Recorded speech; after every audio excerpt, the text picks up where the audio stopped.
आज आपण जे शिकणार आहोत ते आहे द्वेषाची मूळ कारण पवित्र शास्त्रामध्ये दिलेली आहे.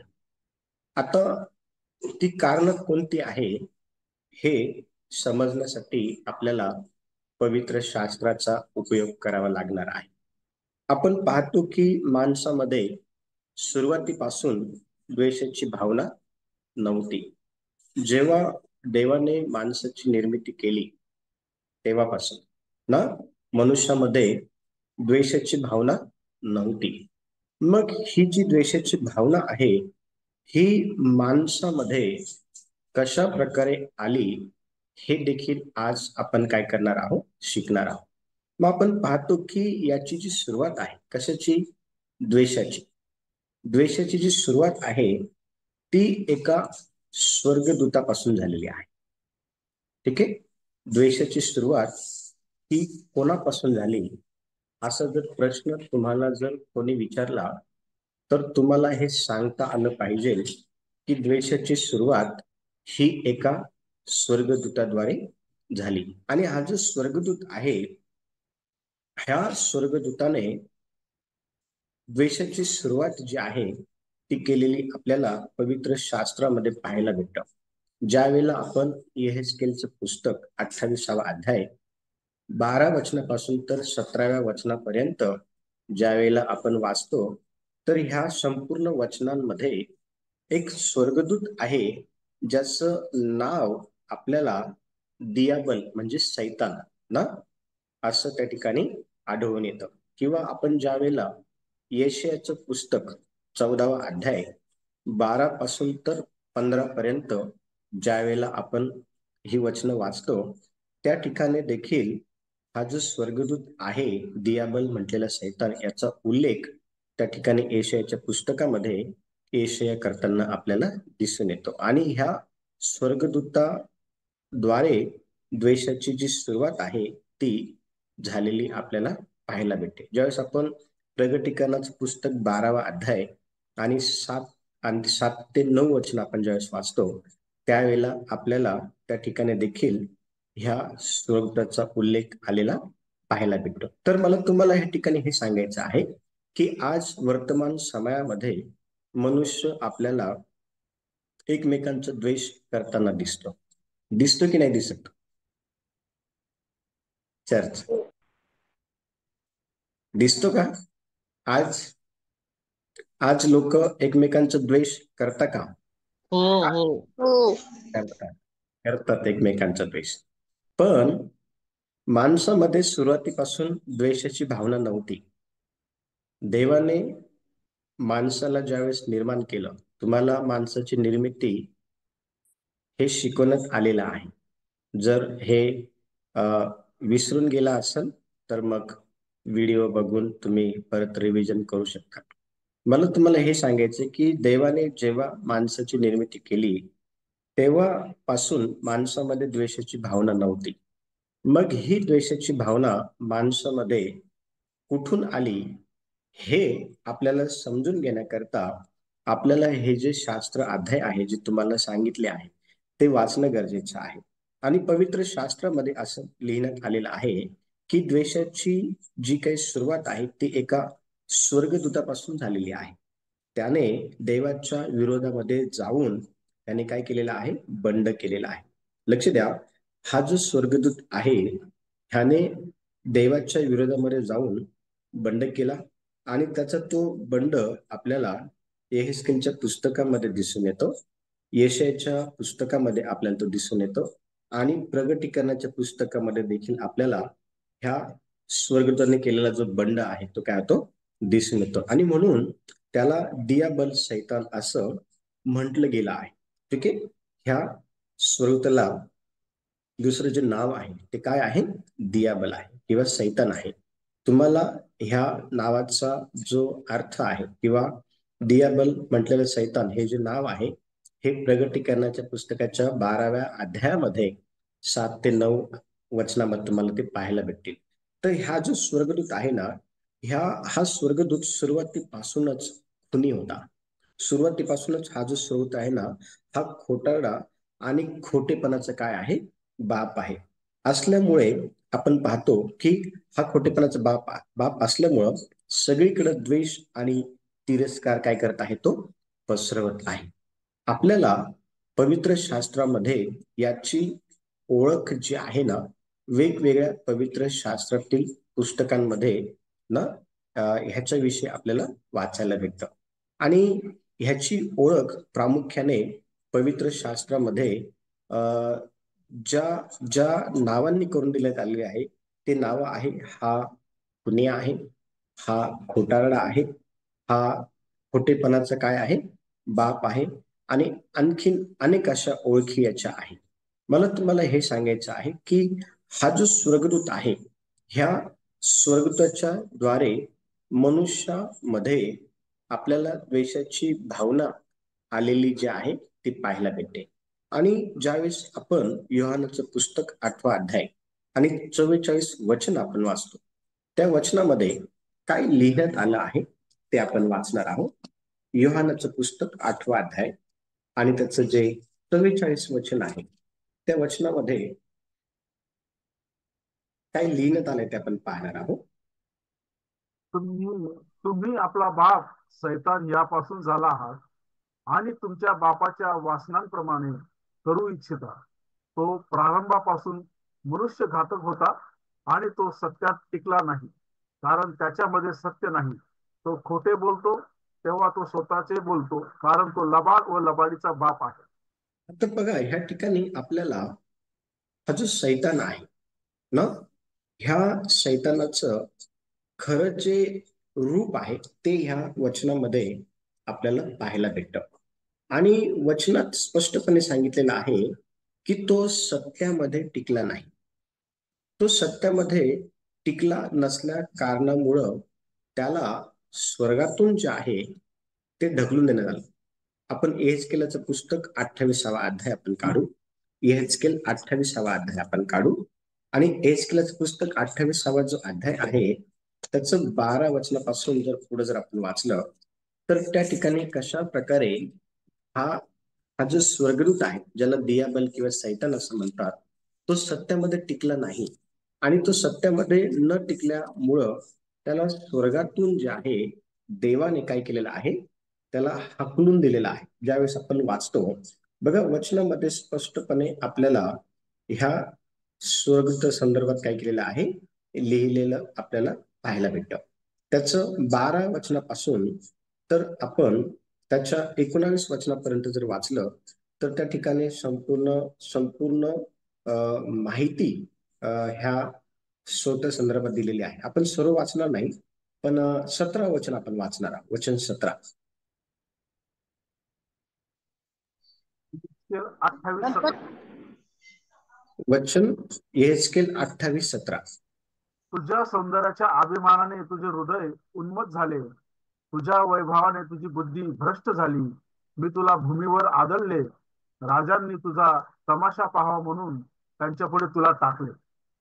आता पहा, व्हेरी गुड. ह्या ठिकाणी असं म्हटलेलं आहे की परमेश्वर देवाने त्याला भूमीवर काय केलेलं आहे, त्याला टाकून दिलेलं आहे. का भूमीवर टाकून दिलेला आहे? आणि याच्या अगोदर तो कुठं होता? याच्या अगोदर तो स्वर्गामध्ये देवाची आराधना करताना आपल्याला दिसून येतो. ठीक आहे, ह्या सर्व विषयाकडे आपण जाणार नाही, कारण या विषयाचे शिक्षण एंजिओलॉजी मध्ये मी तुम्हाला देणार आहे. ठीक आहे, तर ह्या सर्व विषयाकडे मी तुम्हाला घेऊन जाणार नाही, मग हा भाग फार मोठा होईल. मला तुम्हाला हे सांगायचंय की हा जो स्वर्गदूत आहे, योहानाचं पुस्तक 8वा अध्याय आणि 44 वचनामध्ये सांगितल्यानुसार हा सत्यामध्ये टिकला नाही. आणि तो सत्यामध्ये टिकला नसल्या कारणामुळं त्याला ढकलून देण्यात आलं. आणि तेव्हापासून तो माणसामध्ये काय करत आहे, द्वेषाची जी भावना आहे तिच्या साहाय्याने काम करत आहे. सुरुवातीपासून माणसामध्ये द्वेषाची भावना ही नव्हती. तर ही भावना माणसामध्ये कोणी आणली आहे असं जर तुम्हाला कोणी विचारलं, तर तुम्हाला सहज या प्रश्नाचं उत्तर देता आलं पाहिजे की माणसामध्ये द्वेषाची भावना ही शैतानाने आणलेली आहे. ठीक आहे, त्यानंतर पहिले योहान आपण काढू. पहिले योहान 3रा अध्याय 12 वचन आपण वाचणार आहोत. पहिले योहान काढू आपण. पहिले योहान 3रा अध्याय आणि त्याचं जे 12 वचन आहे ते यावेळेला आपण वाचणार आहोत. आणि त्या वचनामध्ये काय लिहिण्यात आले पहा. काईन त्या दुष्टाचा होता व त्याने आपल्या बंधूचा वध केला. त्याच्यासारखे आपण नसावे. त्याने त्याचा वध कशासाठी केला? कारण काईनाची कृत्ये दुष्ट होती आणि त्याच्या बंधूची नीतीची होती. तुमचा आवाज येत नाहीये. पहिले योहान आवाज येतोय? 3रा अध्याय. हा, आता येत आहे आवाज, वाचा. वचन किती सांगितलं मास्टर? वचन 12. काईन त्या दुष्ट काईन त्या दुष्टाचा होता व त्याने आपल्या बंधूचा वध केला. त्याच्यासारखे आपण नसावे. त्याने त्याचा वध कशासाठी केला? कारण कायनाची कृत्ये दुष्ट होती आणि त्याच्या बंधूची नीतीची होती. आता पहा, व्हेरी गुड. ह्या ठिकाणी आपल्याला पाहायला भेटतं आणखीन एक स्वभाव आहे. आणखीन एक स्वभाव ह्या ठिकाणी आपल्याला पाहायला भेटतो. आणि तो जो स्वभाव आहे तो आहे रागीट स्वभाव आहे. ठीक आहे ना. रागीट जो स्वभाव आहे तो माणसामध्ये केव्हा जन्माला येतो माहिती का? ज्या वेळेला द्वेष मनामध्ये असतो. ठीक आहे ना. ज्या वेळेला मनामध्ये काय असतो? द्वेष असतो. आपण पहिली ज्यावेळेस या विषयाला सुरुवात केली त्यावेळेला तुम्हाला काईन आणि हाबेलाचं तुम्हाला उदाहरण दिलं होतं उत्पत्तीच्या पुस्तकामधून. 4था जो अध्याय आहे. ठीक आहे. कशा प्रकारे कायनाने आपला भाऊ हाबेल याचं काय केलेलं आहे? याचा खून केला आहे. आणि का खून केलेला आहे? कारण कायनाचं जे अर्पण आहे किंवा जी भेट आहे ती परमेश्वराने मान्य केली नाही. आणि हाबेलाची भेट परमेश्वराने मान्य केली. यामुळं त्याने आपल्या मनामध्ये कायनाने काय केलं? द्वेष धरला आपल्या भावाबद्दल. आणि त्या द्वेषापोटी त्याच्या मनामध्ये आपण पाहतो की राग आलेला आहे ना. लक्ष द्या. आपण आपल्या देखील ना जीवनामध्ये आपण ज्यावेळेला एखाद्या व्यक्तीचा द्वेष करतो याचा अर्थ आपण त्या व्यक्तीप्रती रागाने भरलेला. ठीक आहे ना. त्यानंतर ह्या ठिकाणी आपल्याला पाहायला भेटतं वचनामध्ये स्पष्टपणे सांगितलेलं आहे की त्याने आपला जो भाऊ आहे ना त्याला त्याने काय केलं? जीवे मारलं. म्हणजे द्वेषावरती वेळेवरती जर कंट्रोल जर आणलं नाही किंवा आळा जर घातला नाही तर त्याचे जे परिणाम आहे ते भयानक होत असलेले आपल्याला ह्या ठिकाणी पाहायला भेटतात. परमेश्वर देवाने कायनाला जे आहे ना ते वॉर्न केलं होतं.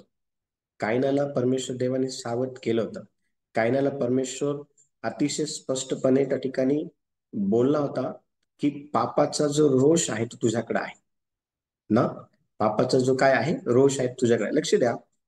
आपल्याला ह्या ठिकाणी एक गोष्ट महत्वाची समजून घ्यायची ही आहे की आपल्यामध्ये जर द्वेष आहे याचा अर्थ द्वेष एकटाच आपल्या मनामध्ये काम करत नाही, तर द्वेषाबरोबर आपल्या मनामध्ये खोटारडेपणाचा स्वभाव देखील काम करतो. ज्या व्यक्तीप्रती आपल्या मनामध्ये द्वेष असतो ना त्या व्यक्तीची आपण अतिशय अतिशय घाणेरड्यारित्या खोटे खोटं बोलून त्याची बदनामी करत असतो, त्याची निंदा करत असतो. लक्ष द्या. आपण पाहतो की आपल्या मनामध्ये केवळ द्वेषच नसतो तर त्याच्याबरोबर आपल्या मनामध्ये बदनामी देखील द्वेषासोबत असते, निंदा देखील द्वेषासोबत असते. आणि पवित्र शास्त्रामध्ये आपण पाहतो की हे सर्व जे स्वभाव आहे त्याच्यामध्ये द्वेष आला, त्याच्यामध्ये खून करणं आहे, त्याच्यामध्ये खोटं बोलणं आहे, त्याच्यामध्ये तिरस्कार करणं आहे, त्याच्यामध्ये बदनामी करणं आहे, निंदा करणं आहे, राग करणं आहे.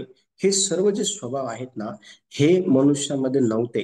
हे एका स्वर्गदूताने मनुष्यामध्ये काय केलेले आहे ते टाकलेले आहे. लक्ष द्या.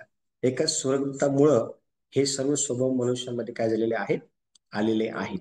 आणि ह्या ठिकाणी आपण हे पाहतो की पवित्र शास्त्र देखील आपल्याला हे शिकवतं की सुरुवातीपासून माणसामध्ये द्वेषाची भावना ही नव्हती.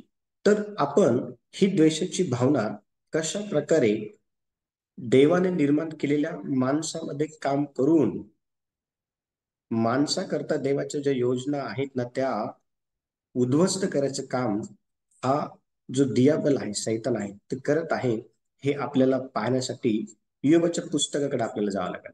आणि इयोबाचं पुस्तक 2रा अध्याय आणि त्याचं जे 7वं वचन आहे, त्या 7व्या वचनामध्ये आपण काही महत्वाच्या गोष्टी ज्या आहेत त्या शिकणार आहोत. इयोबाचं पुस्तक 7वा अध्याय आपण काढूया. 2रा अध्याय, माफ करा, इयोबाचं पुस्तक 2रा अध्याय आणि त्याचं 7वं वचन आपण वाचणार आहोत. वचन 7. मग सैतान परमेश्वरा समोरून गेला आणि त्याने इयोबाला मोठमोठ्या गळवांनी नखशिखांत अतिशय पिडले. आता ह्या ठिकाणी आपण पाहतो की सैतान जो आहे ना, तो इयोबाच्या जीवनामध्ये प्रॉब्लेम जे आहेत ते घेऊन येत आहे.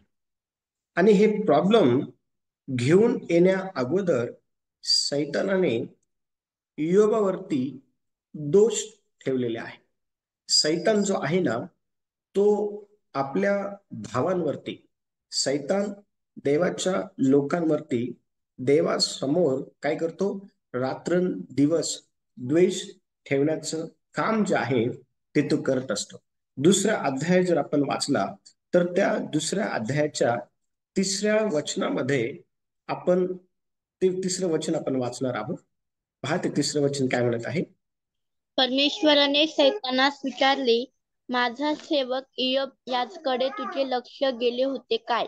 भूतलावर त्याच्या तोडीचा सात्विक, सरळ देवाला भिवून वागणारा व पापापासून दूर राहणारा असा दुसरा कोणी नाही, ज्याचा विनाकारण नाश करण्यास तू मला चिथविले, तरी तो आपल्या सत्वाला दृढ धरून राहिला आहे.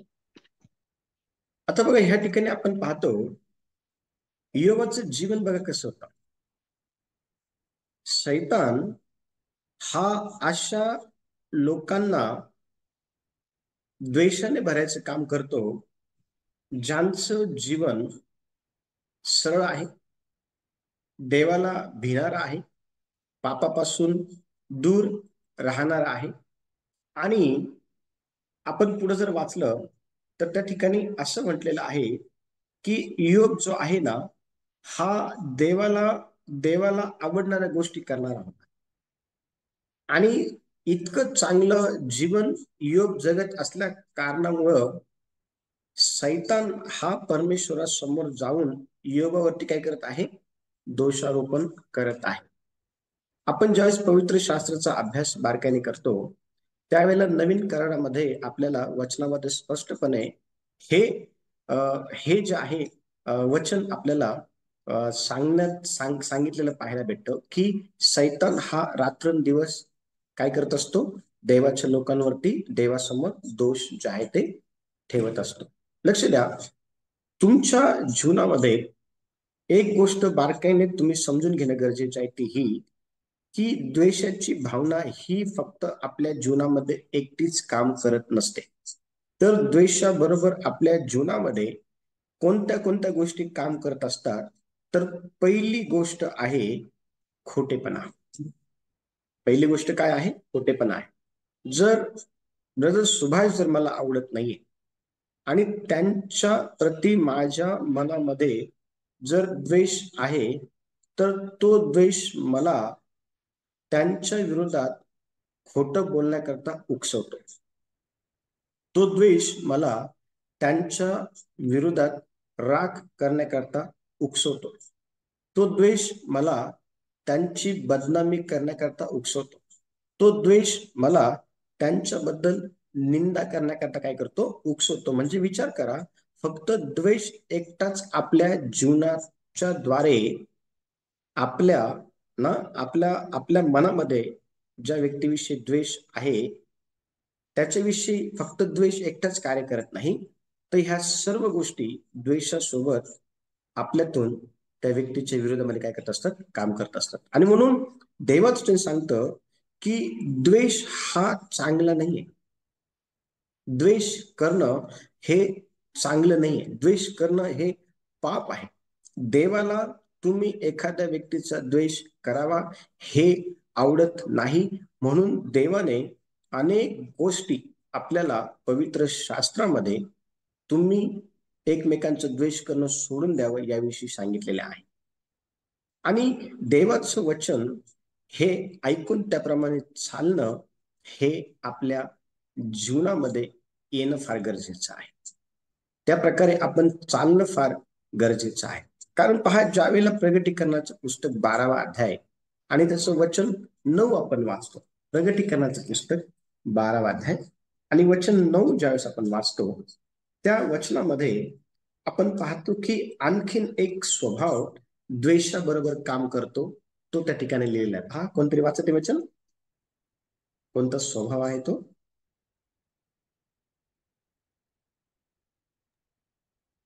मग तो मोठा अजगर खाली टाकण्यात आला, म्हणजे सर्व जगाला थकवणारा तो दियाबल सैतान म्हटलेला आहे, जो जुनाट साप खाली पृथ्वीवर टाकण्यात आला व त्याच्याबरोबर त्याच्या दूतांना टाकण्यात आले. बघा, वचन सांगतं की तो सर्व जगाला काय करणारा आहे. वचनात काय लिहिलेलं आहे चर्च? थकवणारा. थकवणारा. थकवणारा म्हणजे काय? थकवणारा म्हणजे फसवणारा आहे. द्वेषाबरोबर आणखीन एक स्वभाव काम करतो, त्या स्वभावाचं नाव काय आहे? लिहून घ्या. काय आहे त्या स्वभावाचं नाव? फसवणे किंवा ठकवणे. ठीक आहे का? फक्त द्वेष एकटच काम करतो का? नाही. आणखीन द्वेषाचं आणखीन एक स्वभाव आपण पाहूया. 12 वचन वाचा, त्याचं 12 वचन.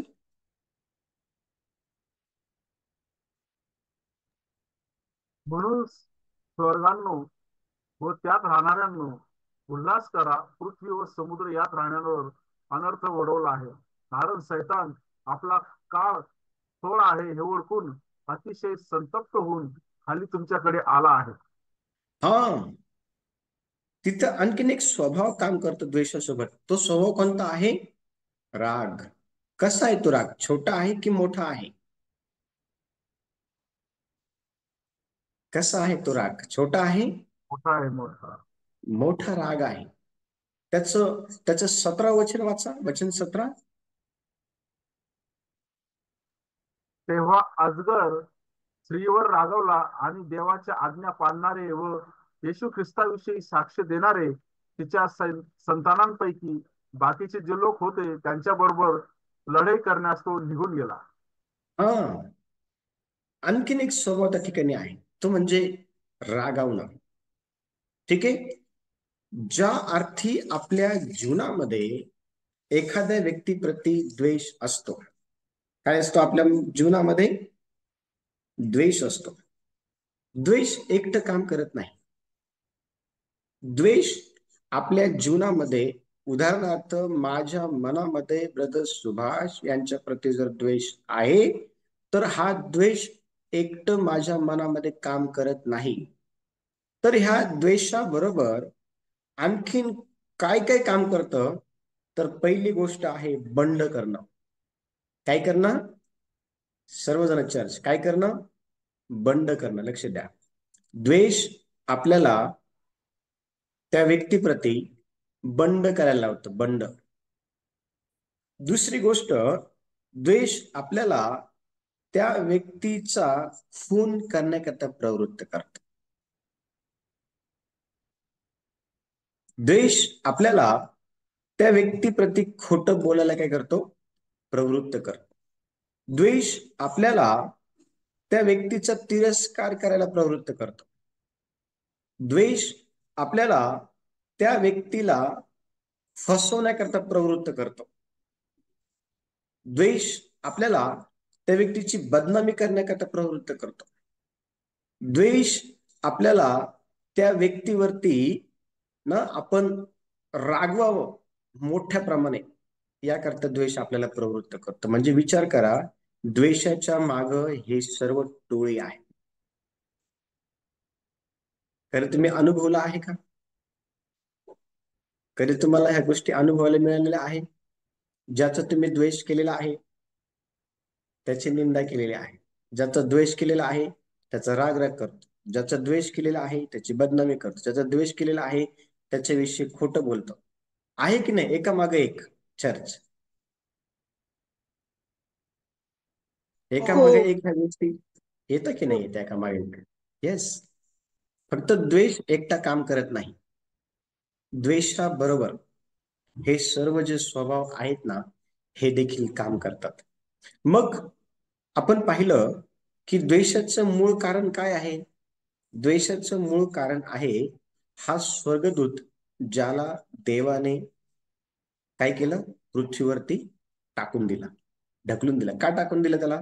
कारण योहानाच्या पुस्तकाच्या 8व्या अध्यायाच्या 44 वचनामध्ये असं म्हटलेलं आहे की तो सत्यामध्ये टिकला नाही. तो सत्यामध्ये काय झाला नाही? टिकला नाही, म्हणून त्याला स्वर्गातून जे आहे ते लोटून देण्यात आलं. आणि लक्ष द्या, मग त्याने माणसामध्ये द्वेषाची जी भावना आहे ती काय केली? टाकलेली आहे. द्वेषाची भावना ही फक्त एकटी काम करत नाही, तर त्याबरोबर ह्या सर्व गोष्टी काम करतात. आणि ह्या सर्व गोष्टी काम करून चांगलं जे नातं आहे ते बिघडवण्याचं काम करतात किंवा आपल्या स्वतःचा नाश करायचा प्रयत्न करतात. द्वेषामुळे होणारे परिणाम आपण पाहिले आहेत, ते विसरता कामा नये.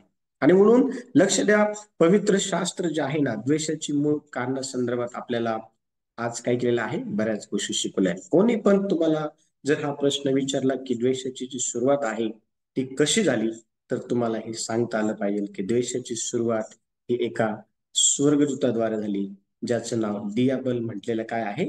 सैतान आहे. प्रगटीकरणाच्या पुस्तकाच्या 12व्या अध्यायामध्ये 9व्या वचनामध्ये आपल्याला त्याच्याविषयी त्याची आयडेंटिटी जी आहे ना, त्याची जी ओळख आहे ती आपल्याला पाहायला मिळते.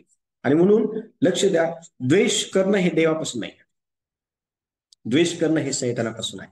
आणि म्हणून देवाच्या लोकांना द्वेष करणं हे मुळीच जे आहे ते सूट होत नाही, मुळीच जे आहे ते शोभा देत नाही. आणि म्हणून आपण आपल्या मनामध्ये एखाद्या व्यक्तीप्रती अजूनही द्वेष बाळगला असेल तर तो द्वेष आपण काढून टाकणं गरजेचं आहे.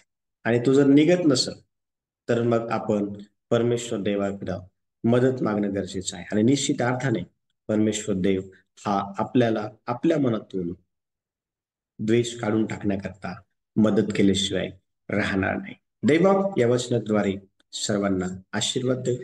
आपण आपले डोळे बंद करू आणि आपण प्रार्थना करू. मी विनंती करतो, ज्यांची इच्छा